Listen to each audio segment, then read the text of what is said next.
ടിൻഡു, എന്താണ് നീ ചിരിച്ചോണ്ട് നടക്കുന്നത്? പള്ളിയിൽ വെച്ച് നടന്നൊരു പള്ളിയിലത്തെ കാര്യം ചിരിച്ചതാ. എന്നാ കാര്യമാടാ പള്ളി വെച്ച് നടന്നേ? നമ്മുടെ സോളമി അറിയില്ലേ, അവന് പള്ളിയിൽ വെച്ച് ഒരു പച്ചാതെ വെച്ച് ചിരിച്ചതാ.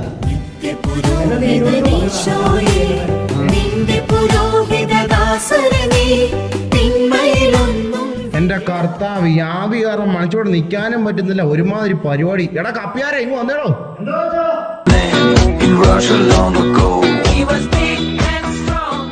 ആ ഫാനാണ് വെച്ചേക്കുന്നതേ, തനിക്ക് കാറ്റ് കൊള്ളാൻ വേണ്ടിട്ടല്ല. അത് എന്നെ തിരിച്ചു വെക്കാമെന്നല്ലോ തനിക്ക്. ഞാൻ അവിടെ നിന്ന് കത്തുമായിരുന്നടോ. എന്റെ അച്ചോ, ഈ കൊത്തിനെയും കാപ്പിയും ഒക്കെ ഇട്ട് മൂടി കെട്ടി നിൽക്കുമ്പോൾ എന്തായാലും ഈ തുള്ളി കാറ്റ് അതിലേക്ക് കയറാൻ പോകുന്നില്ല. പിന്നെ ആ കാറ്റ് വെറുതെ വേസ്റ്റ് ആക്കണ്ടല്ലോ എന്ന് കരുതി ഞാൻ കുറച്ച് കാറ്റ് കൊണ്ടു. ഓഹോ, അതുകൊണ്ടായിരിക്കും ഇടയ്ക്കിടയ്ക്ക് താൻ ആ വീഞ്ഞെടുത്ത് മൂന്നുന്നേ. അത് പിന്നെ വീഞ്ഞ് നല്ലതാണോ നോക്കണ്ടേ അച്ചോ, കുർബാനയ്ക്ക് ഉപയോഗിക്കേണ്ടതല്ലേ. എങ്ങാനും കേടായി പോയാലോ. ഉവ്വേ, കപ്പിയാരിങ്ങനെയാണെ പിന്നെ പിള്ളേരെ പറഞ്ഞിട്ട് എന്താ കാര്യം? എന്നാ അച്ചോ, അവന്മാരും വീഞ്ഞെടുത്ത് കുടിച്ചോ? താനാ പിള്ളേരെ വിളിക്ക്. നിങ്ങളെക്കൂടെ ഞാൻ തോറ്റോടാ പിള്ളേരെ. എന്നാക്കിയാണ് ആൾക്കാരെ കയറുന്നത് വായിക്കുന്നേ? എന്നാ വെച്ചാ പറ്റിയേ? അല്ല, ആൾക്കാർ എന്തിനാടാ പള്ളി വരുന്നേ? പ്രാർത്ഥിക്കാൻ. ആണല്ലോ, പിന്നെ നീ എന്നതാടാ വായിച്ചേ? നമുക്ക് പാത്തിരിക്കാൻ, സമാധാനം നമ്മുടെ കൂടെ എന്നാ. അവരെന്നാടാ ഒളിച്ചോടി വന്നതാണോ പാത്തിരിക്കാൻ? എന്താടാ ഇതൊക്കെ നോക്കി വായിക്കണ്ടേ? ആ, ഇതാരായി പറയുന്നേ? പാകിസ്ഥാൻകാരുടെ പിൻഗാമിയാ. അതെന്താ അങ്ങനെ ഒരു ടോക്ക്? നീയല്ലേ അവിടെ നിന്ന് വായിച്ചേ? പാകിസ്ഥാൻകാരൻ മെത്രാന്മാരുമായ നമ്മുടെ പിതാക്കന്മാരെന്ന് നീനടാ നുഴഞ്ഞേറി വന്നാണോ? അയ്യോ, അത് പിന്നെ അച്ഛൻ നാക്കൊന്ന് വിളിക്കതാ. ഇനി ശ്രദ്ധിച്ചോളാം. എൻ്റെ അച്ഛൻ ഞാൻ ഇവന്മാരോട് 1000 പ്രാവശ്യം പറഞ്ഞതാന്നേ, നോക്കി വായിക്കണമെന്ന്. എന്തോരം പറഞ്ഞാലും ഇവന്മാർക്ക് മനസ്സിലാകുന്നില്ല. നീയല്ലേ ഇന്ന് ലേഖനം വായിച്ചേ? എന്നെ പറ്റി വെച്ചാ കൂടുതൽ നന്നായി പോയോ? നീ അതൊന്നോടെ വായിച്ചേ. എന്റെ സഹോദരരെ, വിശുദ്ധ പൗലോസ് ശ്ലീഹ കൊറിയക്കാർക്ക് എഴുതിയ 1-ാം ലേഖനത്തിലുള്ള വായന കർത്താവെ ആശീർവദിക്കണമേ. കൊറിയക്കാർക്കല്ലടാ, ജപ്പാൻകാർക്ക്. പൗലോസ് ജപ്പാൻകാർക്ക് ലേഖനം എഴുതിയോ? അതെപ്പം? എന്റെ കർത്താവേ, ഈ മരുന്നിന് പോലെ ഒരുത്തിനും ബോധമില്ലല്ലോ. വികാരി അച്ഛനും. ഇനി അതും കൂടെ എന്നെ നെഞ്ചത്തേക്ക് കയറ്റി വെക്ക്. ഇപ്പൊ എല്ലാം ക്ലാസ്സിലേക്ക് വിട്ടോ. പേപ്പറോട്ട് ഞാൻ വരുന്നുണ്ട്, തരാം. കർത്താവെ, പണി വാളി. എടാ കപ്പിയാരെ, അടുത്തയാഴ്ച പൊതുയോഗമാ. ആ കണക്കൊക്കെ നേരത്തെ തന്നേക്കണേ. അതൊക്കെ ഫുള്ളും സെറ്റാക്കി തരാം അച്ഛാ. കഴിഞ്ഞ തവണത്തെ പോലെ പൊട്ടാത്ത പടക്കം പൊട്ടിച്ച വകയിലുള്ള ചെലവ് എഴുതിക്കൊണ്ട് വന്നാൽ തനിക്കിട്ട് ഞാൻ പിടിച്ച് പൊട്ടിക്കും. ഏതായാലും ഞാൻ ആ പിള്ളേരെ പേടിപ്പിച്ചിട്ട് വരാം.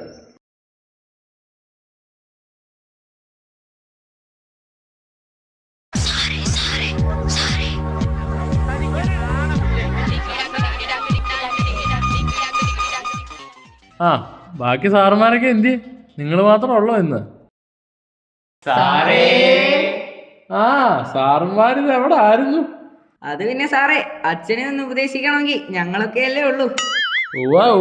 ഉപദേശിച്ച് അച്ഛൻ വഴി തെറ്റായിരുന്നാ മതിയായിരുന്നു. കേറിയിരിക്കും. പേര് വിളിക്കാം. ചാടി എഴുന്നേറ്റ് വചനം പറഞ്ഞോണം. ടിൻഡോ സിബി ചുണ്ടൻകുഴിയിൽ. ഞാൻ നിനക്ക് മുമ്പേ പോയി മലകൾ നിരപ്പാക്കുകയും പിച്ചലുവാതുകൾ തറക്കുകയും ഇരുമ്പോടാമ്പലുകൾ ഒടിക്കുകയും ചെയ്യും. ഏശയ്യാ 45:2. Very good. അരുൺ സണ്ണി പ്ലാവുമൂട്ടിൽ. വചനം പറയടാ. ആദ്യം ദൈവം ആകാശവും ഭൂമി സൃഷ്ടിച്ചു.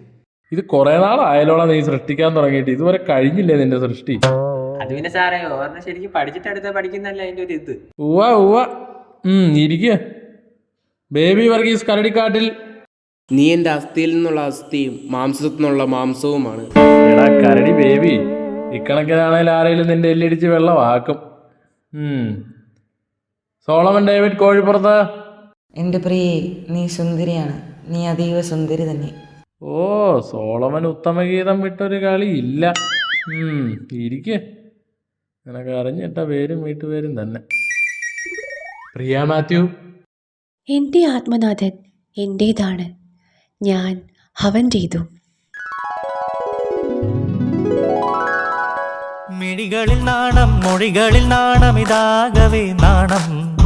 അനനടയിലും നാണം, നിലയിലും നാണം, ഇതടിമൊടിയൊരു നാണം. പനി നീർ നീലാവിൻ പൂമഴ അനുരാഗലോലയാമിനി, ഇതു ഹൃദയം നിറയും നിമിഷം. സോളമ, ക്ലാസ്സിലൊന്നും അല്ലല്ലോ. ഇത് എവിടെയാ? ചാടി ഇരുന്നേക്ക് അച്ഛൻ വരുന്നു. സമയമാകുന്നതിന് മുൻപ് നിങ്ങൾ പ്രേമത്തെ ഇളക്കി വിടരുതെന്നും പറഞ്ഞിട്ടുണ്ട്. പരസ്പരം സ്നേഹിക്കാനും ഈശോ പറഞ്ഞിട്ടുണ്ടല്ലോ അച്ചോ. സാറേ, കുന്തിരിക്കും എനിക്കിഷ്ടമാ, പക്ഷേ അത് മൂട്ടിലിട്ട് പോയേക്കരുത്. കിട്ടിയോ? ഇല്ല. ചോദിച്ചു മേടിച്ചു. ആ, നിങ്ങൾക്കുള്ളത് തരാം. എല്ലാത്തിനും കൊട്ടപ്പടി മാർക്കാണല്ലോ. ടിൻഡോ, എന്നാണ് ടിൻഡോ ഇത്? ഈ തവണ ശരിക്കും നീ പഠിച്ചെഴുതിയില്ലേ? അടുത്ത തവണ മര്യാദയ്ക്ക് പഠിച്ചെഴുതിക്കോണം. പക്ഷെ മാർക്ക് വളരെ കുറവാണ്. 50-ൽ 49. കുറേ ഫ്രഷ് സാധനങ്ങൾ പേപ്പറിലുണ്ടല്ലോ, ഞാനിപ്പോൾ അങ്ങ് തരാം. അരുൺ, നിൻ്റെ പേപ്പർ പിടിച്ചോ. അല്ല, എനിക്കറിയുമല്ല ഞാൻ ചോദിക്കുക. ഓരോ തവണയും നാം പാപം ചെയ്യുമ്പം ദൈവം എന്നാടാ ചെയ്യുന്നേ? നമ്മൾ പാപം ചെയ്യുമ്പോൾ ആദ്യം ദൈവം അത് ക്ഷമിക്കും. പിന്നെ ഒരു ചെറിയ വടിയെടുത്ത് ഉടക്കെട്ടടിക്കും. പിന്നെ ഒരു തടിയെടുത്ത് പുറത്തിട്ടടിക്കും. അവസാനം ഒരു കൂടെടുത്ത് തലക്കെട്ടടിക്കും. അപ്പം എല്ലാത്തിനും ഒരു തീരുമാനമാകും. ആദ്യം നിന്റെ തലക്കട ഒരെണ്ണം തരണം. അന്നായിരുന്നെങ്കിൽ കുടുംബം രക്ഷപ്പെട്ടു പോയേനെ. അച്ഛനത്തെ ഒരെണ്ണം കിട്ടിയായിരുന്നു ഈ ഇടവകയും രക്ഷപ്പെട്ട. സാറിനുള്ള ചോറും കറിയും പിന്നെ തരാട്ടോ. അടുത്തത് ബേബി. നീ എന്തൊക്കെയാടാ മോനെ ഈ പേപ്പർ എഴുതി വെച്ചേക്കുന്നേ? അച്ഛാ, അത് പിന്നെ ഞാൻ അറിയാവുന്നത് മാത്രമേ എഴുതിയിട്ടുള്ളൂ. ആണല്ലേ? ധൂർത്തപുത്രനുണ്ടായ സുബോധം എന്നാടാ? അതെനിക്കറിയാം. അവനൊരു ഇടിവെട്ട് തന്തയുണ്ടെന്നൊരു ബോധ്യം അവനുണ്ടായി.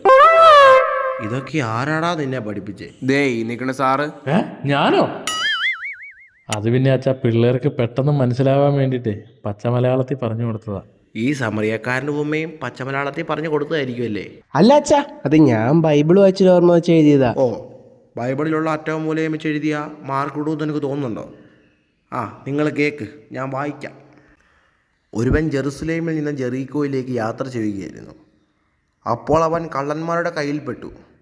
കള്ളന്മാർ അവനെ വെട്ടി തുണ്ടാം പീസാക്കി വലിച്ചെറിഞ്ഞു. ചിലത് വഴിയരികിൽ വീണു, ചിലത് പാറപ്പുറത്ത് വീണു, ചിലത് നല്ല നിലത്ത് വീണു.